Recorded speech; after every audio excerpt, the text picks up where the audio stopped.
Howdy guys, what is going on? Welcome back to the channel. Hopefully you're having a good day. And yeah, I've got a few little things to do today. I'm not even sure if I'll make a full video out of it today or if I'll have to continue this into another day. But two things that I have on today's agenda is one, coffee, two, oil and filter for the Del Sol, and three, I gotta change the brake shims on the front driver wheel of the Miata because they're damaged or loose or something, so as I'm rolling the brake pad's like clicking up and down and it's really annoying.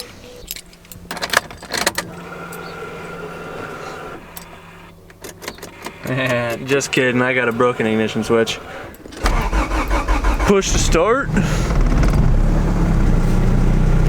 So I am gonna try something. Normally I just run, a lot of you are gonna say, oh, boo-ba-doo-ba-doo, but I have a frame filter on the car now. A lot of people like to run Wix filters, which you get at O'Reilly's. I don't think that's a bad thing by any means. I'm not saying it is, but I don't think that they're the factory spec, like factory size, because if you look at OEM Honda filters, they're super small, and I believe that's to help keep the oil pressure up because I'm not a scientist, but I don't know, smaller space, more fluid going through it builds pressure, and I've noticed on the Del Sol since I've boosted it, my oil sits, after the car's been driven for a while, I come to a stoplight or something, my oil pressure sits probably around 15 PSI, shoot if that. So obviously that's not supposed to be that low. It doesn't cause my car any harm, it runs perfectly fine, doesn't smoke or nothing like that. But I'm gonna go to the dealership, pick up an OEM Honda filter for like $6 or $8 or whatever, and then try and slap one of those on, see if that makes a difference. Good morning. Thank you.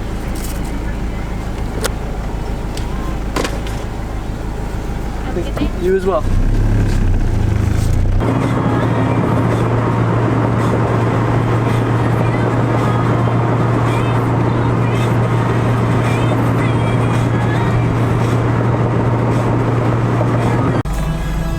Got ourselves that OEM boy, and I got some oil with me so that way I could recycle it when I go buy my oil right now. Because you know, I'm really good about not maintaining my yard, so trying to be productive today. So nobody sells normal casual conventional 1040 anymore, so I had to go with Quaker State, and you know, I'm not too fond of this stuff because I did work for Walmart for a while. I did a little bit of research on oils a while back, so I don't know. Some of you guys may really hate this, I'm not too fond of it either, but I'm gonna just try it, see what happens. I have a really good additive that I use anyway, so hopefully it doesn't break down too quickly on me, especially under high heat, but I don't know, we'll see. We can get back to the house now though, so let's go do that, get to work before these clouds roll in. Looks like we might get some rain today.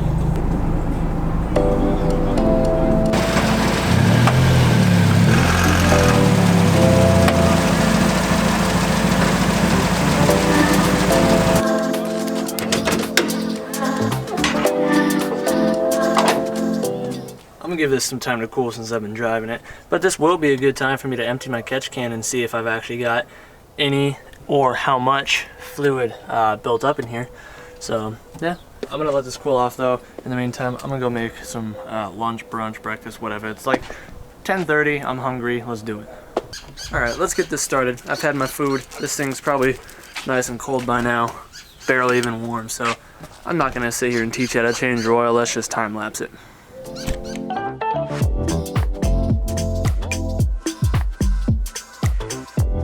This is that stuff that I'm telling you guys about. I'm telling you, it works.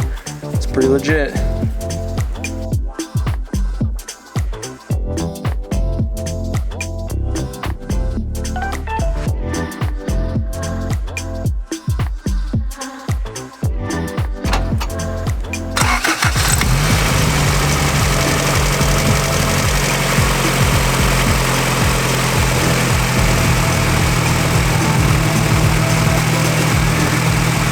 So, Del Sol's oil is all good, that's all taken care of. So now I'm in here trying to take care of this little radio thing. I already removed my center console. It's just 1, 2, 3, 4, 5 screws. So that is out. Now I'm working on getting the little tombstone, as it's called, out. This thing, there's normally a screw on each side. I'm missing the tab right here, it must have been broken. And then you gotta pop these little vents out. I can do that without breaking them. I should get yeah, kind of go around here gently.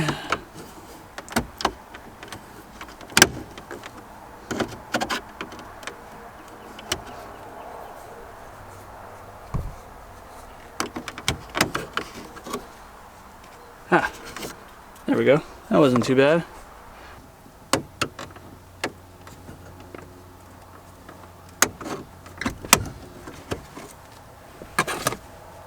Looks like all that's left is just these little screws holding the radio in, and unplug it from the harness. You know, of all the tools I have, the one thing I have yet to buy is just a simple, normal little drill, so I don't have to use a screwdriver for all this.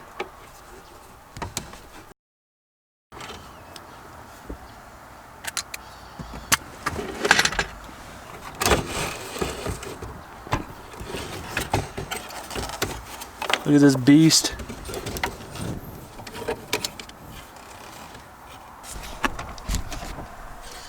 Well, here's the factory thing. This big old honker. I'm not sure if that ground wire was totally necessary, so I don't know if I'm gonna have to bolt that onto the new radio, but we'll see. Well, let's see what this little Walmart special has in store for us. So, alright, well, one little harness.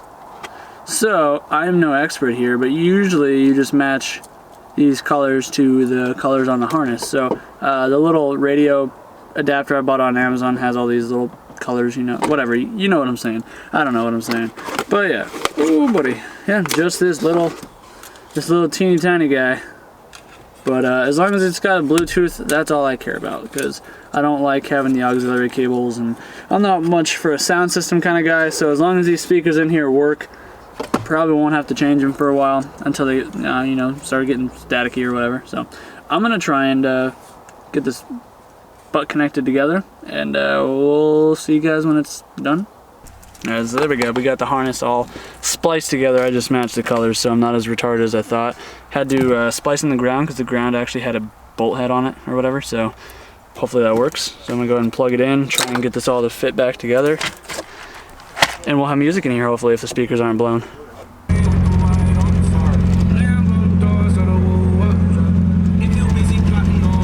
It's been like a week since I put in that radio and did the oil change on the Del Sol now. I don't know what I did in between this time. I made 2 other videos, so I don't know why I didn't finish this one. But today, since we both got time, my brother's over here. He was just gonna do some organizing for his business, get his stuff situated. So I brought the idea of maybe trying to buff this out today. Since the weather's kind of nice, it's pretty chilly today, but he said the chemicals will work better with that anyway because they won't get burned up. So we're gonna go ahead and try that for the day and see just how bad my clear coat job was on this thing. So lift magnet, gotta come off for now. Throw it on there we go. And yeah, give this thing a good wash and a clay bar really quick because it's full of dust. I know the white hides it, but you wipe your hand and it's just gritty. So get this thing cleaned up and then see if we can polish it out.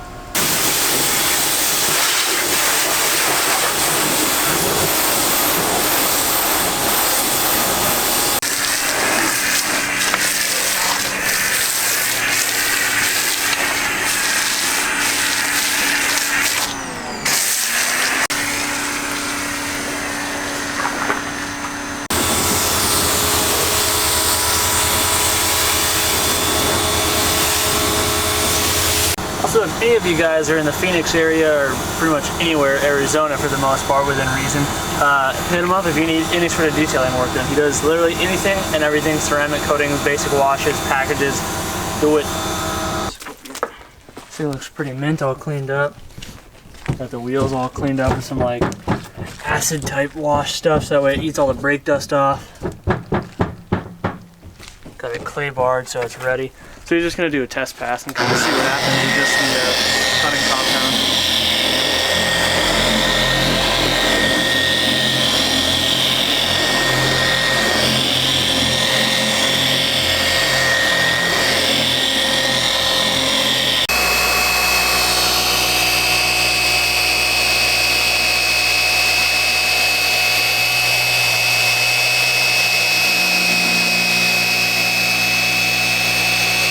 I forgot to post, but I actually got new bumper signals for these, and if you're wondering why there's tape still there, it's because I can't screw them in because my bumper the little tab that's supposed to be there for the screw to bolt into is broken off. So I need just all around a new front bumper, but the tape will hold it in place. It kind of looks haggard, but you know, the whole car is functioning, so this is functional.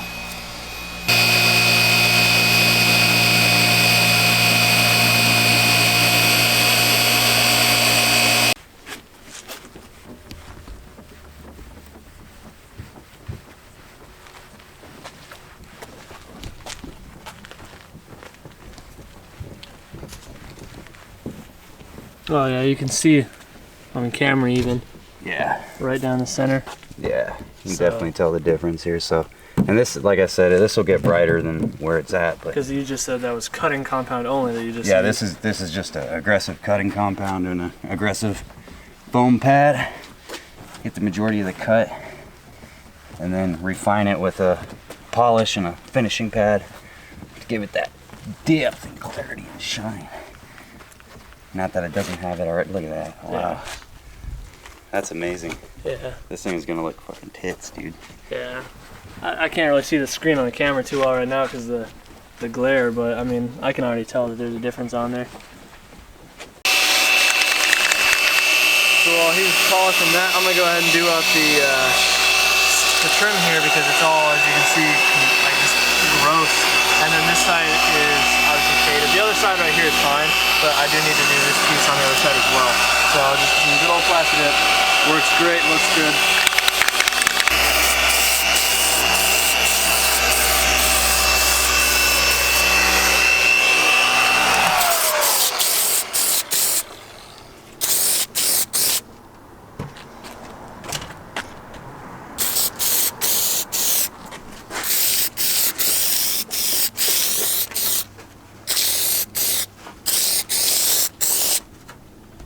Chili there, so heat that I can help drive something real quick. So that way I can let it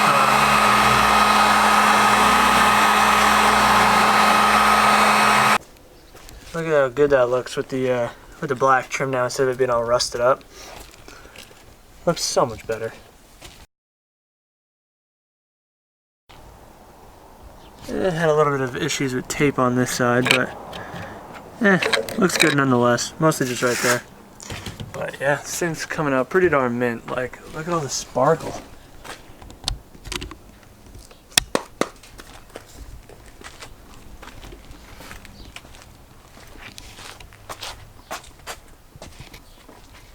So I really can't complain for a $300 paint job. I mean, this thing, super silky smooth, coming out just totally mint. So if you guys if you don't think you can do it, trust me, you can do it. You just gotta have the patience for it. I mean, this car's been painted for a couple weeks now and we're just getting around to getting it polished. But even then, like, he has the fancy equipment, but this is what he does for a living. So anybody can go pick up a cheap polisher and at least make it look better than just a flat dullness. Yeah, Harbor Freight sells the Bauer, I think their brand is. It's like $80, and when you got the coupon, you can get 25% off or something like that. It's a dual action 8mm thorough polisher, so yeah, on full speed, it'll do enough correction to do what you have to do with clear coat like this. Yeah. So you can definitely do it yourself at home. I just have the benefits of having my brother being a professional detailer to be able to do it for me, but I mean, obviously I do the paint myself. So if I can do this, you guys can definitely do this. Just Harbor Freight, cheap stuff, Omni Paint, eBay, $60 clear coat with hardener, and a hell of a lot of flake. You guys can make your car look pretty good too. Just finished up polishing the car out. So what is this stuff? This is obviously it says sealant, but can't tell. Can't tell? Can't tell. So it's your own mixture. It is a 6-month paint sealant. Very hydrophobic, very high in gloss. So with summer coming up, it's gonna be more like well, no, we still got a couple months, so I should be good till summer, and then I'll have to coat it again in summer, right? Out here at least. Probably, yeah. Yeah, but this thing is glossing. Look at that. So nice. That's tight. Yeah. There's that reflection we were looking for. Yeah. Just this white's hard to see at times, but the flares look so nice. Yeah, they do. Flares turned out really good. Even as beat up as they are too. I'm so hyped. Hope you guys are thinking this is as cool as I am. I mean, if this doesn't give you hope for polishing a turd, then I don't know what does. car is done. I'm gonna actually go get it aligned right now. My buddy Michael just hit me up. He's gonna line it for me because this thing, like I said, ever since I put the coils on, it's been yanking me to the right. And especially with new tires, I don't want to destroy those. So hopefully you guys found this video enjoyable. I know it's more of kind of like a maintenance style video, but also, again, if you guys are local, pretty much anywhere in the valley, hit up Revision Detailing, get your car looking fresh like this. Whether it's a turd like this one or you got some freaking Hellcat or something like that, get them to make it look nice. But yeah, if you enjoyed the video, you know what to do. Like, comment, consider subscribing if you're new to the channel. But yeah, I'm gonna go get this thing aligned and go get some lunch. So do chill out, forget about the rest. I'll see you guys in the next one. Peace out.